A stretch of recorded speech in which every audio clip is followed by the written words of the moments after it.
Let's talk about strengthening our starter, because even well-established starters need a good workout every once in a while. So here are a few things that I do to help strengthen my starter. First, I start by feeding my starter at a high ratio. Good standard high ratio is 1 to 10.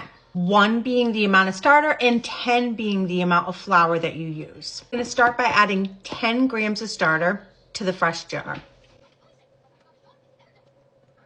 10 grams exactly. And it's not a whole lot, just a little bit. To that, I will add 100 grams of flour. The difference between 10 grams of starter and 100 grams of flour is a 1 to 10 ratio. But before I add my flour, I'm gonna add my water, which brings me to the next thing that I do to help strengthen my starter, which is use less water than flour. When I want to stiffen up my starter, I like to begin with a 70% hydration. Because I'm going to use 100 grams of flour, I'm only going to use 70 grams of water.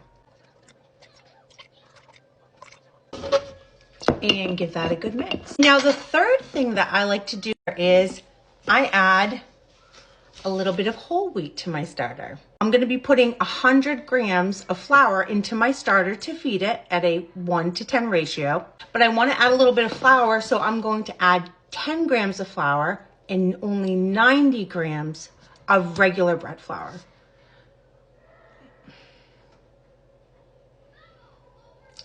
So I'm going to add 10 grams of whole wheat flour and then only 90 grams of regular bread flour.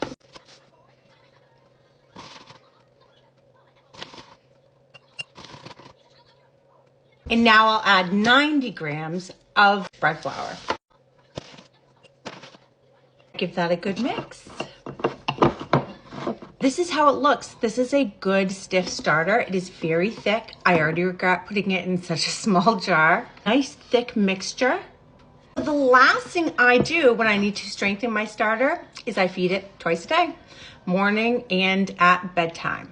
I do this exact regimen twice a day for 3 whole days. That's my revival time for my starter. If I need to bake during this time, I don't feed my starter to bake. I take out the amount of starter that I need, or I use whatever I'm discarding, and I put it in a separate jar and I feed that as well to bake with. I like to maintain 1 jar where I'm strengthening my starter for just 3 whole days. So that is my regimen, and hopefully it helps you to strengthen your starter, and happy baking.